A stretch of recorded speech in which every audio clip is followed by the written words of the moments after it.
Well, today on the show, we're going to talk about different types of orthopedic surgery. So I have brought in one of the best, Dr. Lance Johansson, who is the Chief of Staff of the Garden Park Medical Center, and you are an orthopedic specialist. Welcome to the show. Hey, thanks a lot for having me, Jim. Let's talk about joint replacement, which is your key thing.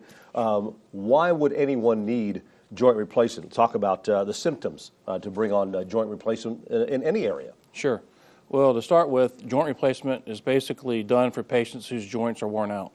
And there's a number of reasons why. The most common is osteoarthritis, but there's other conditions like rheumatoid arthritis and traumatic arthritis. But osteoarthritis is the most common. And when the joint wears out and the joint is bone on bone and patients can't tolerate the pain anymore, joint replacement surgery can restore their lifestyle and get rid of their pain. Now, you would think about that arthritis part is for older people. Well, this is a good question to ask. Years ago, we thought arthritis was very rare.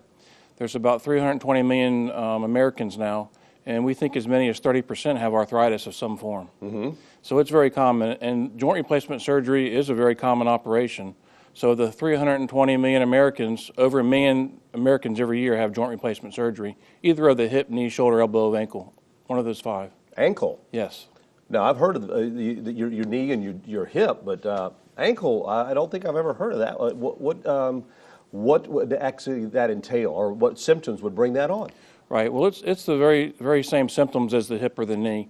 So just to give you an idea, of the over 1 million, probably 700,000 are knees, 200,000 to 300,000 are hips, and then there's the shoulder replacement, which is about 1 in 20 compared to the Is that knee. where that rotator cuff thing comes in? The rotator cuff wears out, the joint wears out, and that's a problem. And then the elbow replacement and the ankle replacement are less common. Perhaps every 100 knee replacements performed, an elbow or an ankle will be replaced. So to get your question about ankle replacement, we have data now 10 or 15 years out that shows that there's a 90% survival of it, and it's not as common, but it's highly successful. Now, I actually went online earlier and saw some of the surgical procedure and looked at it, and it's fascinating the things that you go in there and you replace things with it, which any kind of joint replacement, and the types of material that you use. So what point do you get to when you finally say, I need to go see an orthopedic specialist, or you go to your doctor, your general practitioner, and you complain about certain things, and they probably will say, you need to go see a specialist? Well, the joint begins to become stiff, it swells a lot, it becomes painful, and the functions diminish quite a bit. So, I told you before all the different joints that we work on, and at Garden Park, over the last 15 years, we developed specialized teams to take care of this. Mm-hmm. And to give you an example, we may have 20 different trays this big full of 20 or 30 instruments, so it's a very complicated procedure. And it takes a lot of training and experience to put the components in properly. And as you mentioned, the components are metal and plastic, and we use the cement a lot of times to put them into position. It's a very technical operation to do these surgeries, but the outcomes are so good. This is probably the second best operation in medicine, the first being obviously heart bypass surgery.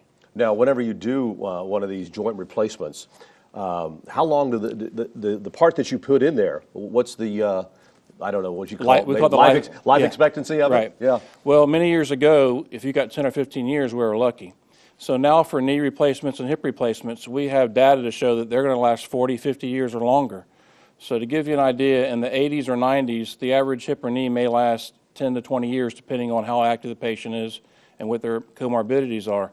Now hip and knees are so successful, we can do them in younger patients. They don't have to wait until they're older to have this done. And as well, shoulders, elbows, and ankles have become more durable as well, as I mentioned earlier. Now, you talk about getting, you think of hip replacement, elderly people, maybe they've fallen down or something. Do you see much as far as having to do any kind of orthopedic surgery in younger people? I would think athletes maybe? Absolutely. The baby boomers are coming of age now, and knee replacement is increasing exponentially. So many years ago, like to say 20 years ago, I may have done it, used the criteria of 65 and older for a knee replacement. Mm-hmm. Now we're performing those in patients that are in their 40s because the operation is so successful and their quality of life is so bad that it's a tremendous benefit to do it for them. And now the implants are successful for a long period of time. We're doing it in younger patients now. So, I would think that with the technology, as you mentioned nowadays, when you have some surgery like that, as a young person, let's say a runner, an athlete of some sort, right, that after you go through, spending some time getting therapy, physical therapy, Right. you could be right back out what you were doing. Well, that's a good question. About in the 70s, let's say, you were in the hospital for a month for a joint replacement, okay? Now, if you're there 2 or 3 days, it's an average stay. Some patients go home in a day. Really? So the goal of the surgery is to get you up and moving right away, and many patients are better within the first week than they were beforehand because the pain was so bad.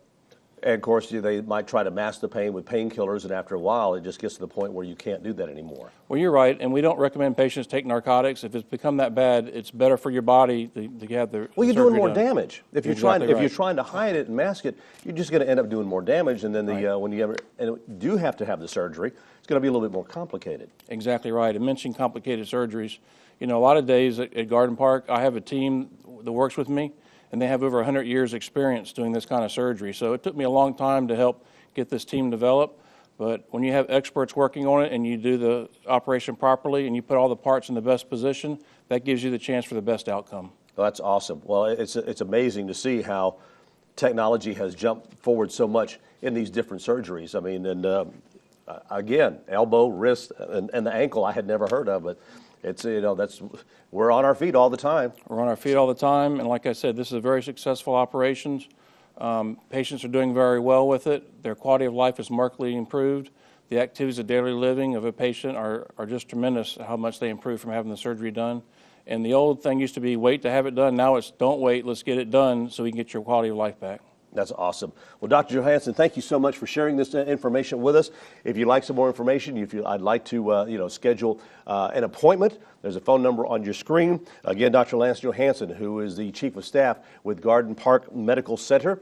And, if you need some information on that. Oh, let me ask you one other thing real quick. Sure. Do they need to get a recommendation from a general practitioner? Well, certainly they can, but for most orthopedists, you can just call the orthopedic office and we can see you. We're happy to do that to help anytime. And I know one of the other questions is going to be insurance. Right. Does insurance cover, a good bit of the coverage for that? Sure, most insurances do. As a matter of fact, Medicare's largest portion of their budget is related to joint replacement surgery. Mm-hmm. So as managed care increases in this country, there may be some more, rigors to meet, but at this point, most insurances do pay for it. Well, that's good.